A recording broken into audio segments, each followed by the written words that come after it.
仲穿到超跑的，昨天的比赛的，哎呀，老板一毛毛了，因为都半年了，提前起不来了，我都不对提到嘅，我用过嘅嘢嘅，ไอ้ตอนเจอเนี่ยกูใช่เนอะแต่เป็นกันเนี่ยเจ๊นอนเลยยังกาแฟสีส้ม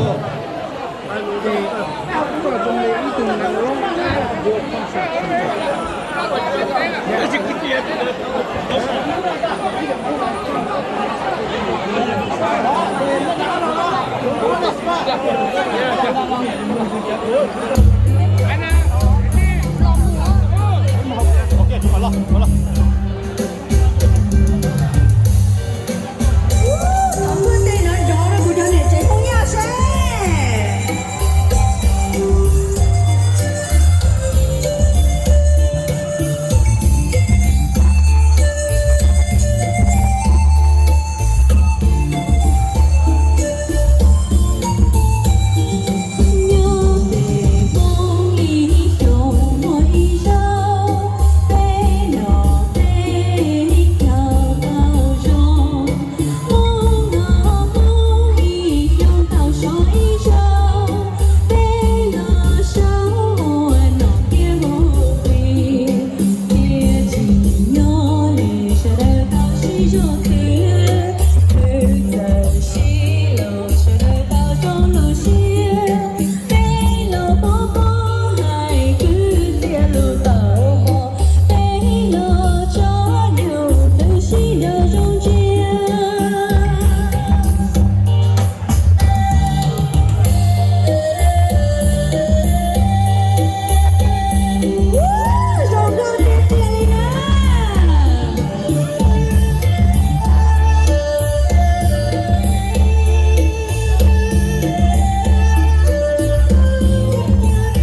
OK，说的三里家的比较年轻了是，不啥头说一下哟。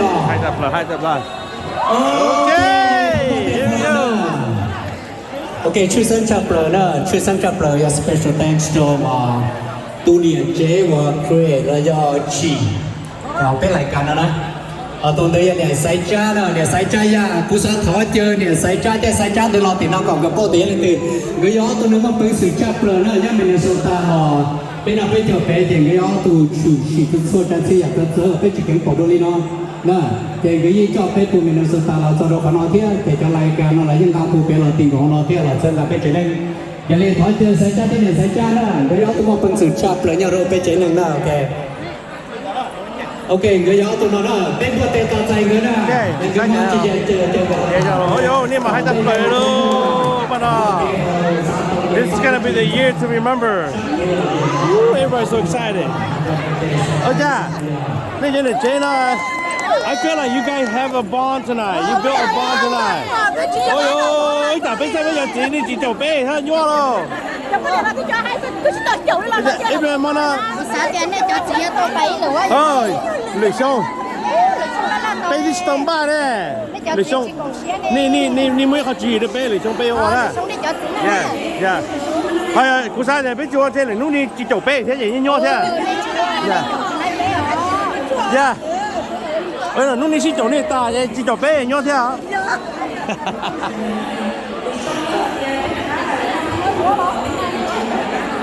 Hai tập cờ nè.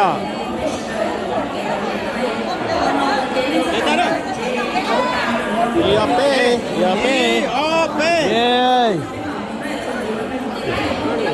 Đây.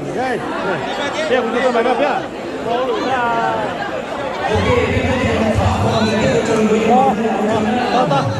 To ha. Đây nó luôn đi nè.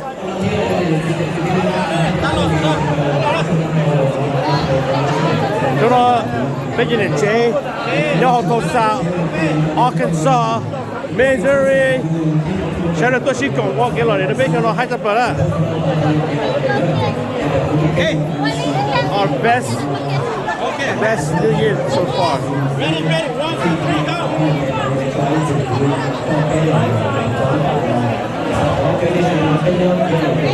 Okay, good. Hello.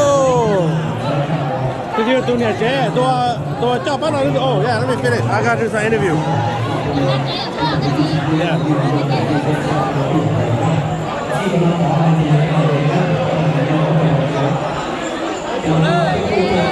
Okay. Nè, cô ta báo tụi tôi tờ lúc gì không nó? Ê, đi cô bắt à? Để tay cá thôi. Được rồi, mất rồi hả? Cho thôi. Ủa cho nên loại interview mình cho thoát chế đó thoát tiền hơn. Để tay cá. Để tay cá. Là con nó có thả.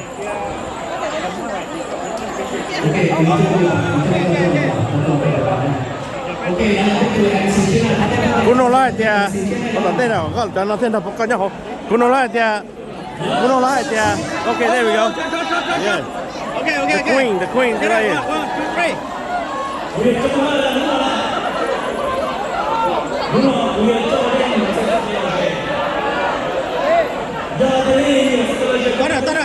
Ok, nó thay đổi của thay cho gì nó thế cơ? Ôi, nhưng mà ai là tài ơi, đeo là để chấp rồi. Thì cho chấp rồi đó, cho nó đi cho nhỉ. Tulsa, Arkansas, Missouri thế à? Đi để chế này, bây giờ để chế này.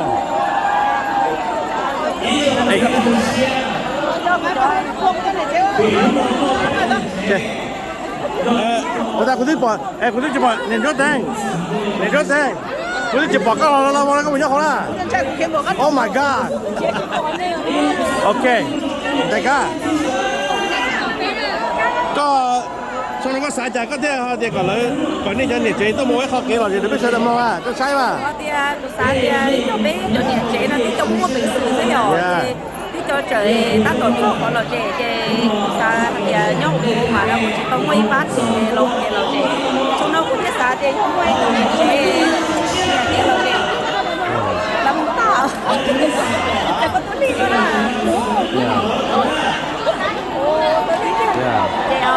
cái chế cho điện chế lo này rồi thì bên đầu mua tiền lịch xong bên cả đã mua nó đó bây giờ còn hai trăm nó đó bây giờ gọi bên tàu lúc nó trong lò thì bên giờ hai trăm bây giờ sau khi dài đó bây giờ điện chế nào bây giờ gọi very unique này rồi bên mua đi gọi tiền đi cho muốn cả xin nó nhớ không thì cái nó bên lúc học kia còn tên nó gì thì cũng mấy cái điện chế trong lò thì họ đời thì trong đó bên chỗ còn hai trăm bốn cơ 學個我哋啲學好用咧，俾晒顧晒隻俾人哋借一間都區咯，一啲個啲全部啲人睇啲人一啦，佢哋就兩百俾我攞嚟，顧晒啲兩手俾啊，佢啲區嚟啲，用車學哋嗰度多啦。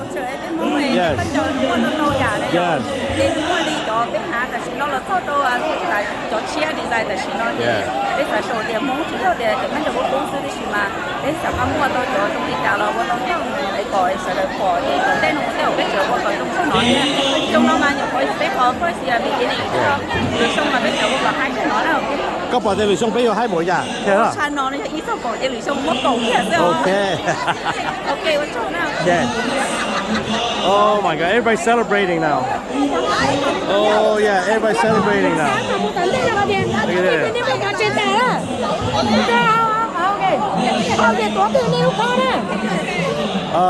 Cái này chỉ có ý của nó hay là ta chỉ đi đã tới luôn gì á? Ôi, Mua là cái gì tao hỏi cái gì mà nhìn ta, hôm kia mà trong ngồi đi xong nó đi một cái xí trâu rau hành lại. mua là hay không phải là Yeah. Ôi à. Giờ nó là bé tàu ghét kế. What gì? Ghét kế là lo gì? Yeah, yeah. Yeah. Oh, đi mà ta đó. Very well, very well. Okay, so there you have it, guys. This is their first time. I feel like this is very motivating. I have a feeling next year is going to be even better than this because nó thấy xong rất là exciting mà nó đó. Xong tập A, xong tập D, xong tập U, là hai rồi. Và tập hai chân nó đó. So again, I feel like Tulsa is going to be the next Hmong capital. Okay, bây giờ all rồi chân nó. In about 2 more years, I think this town is going to explode.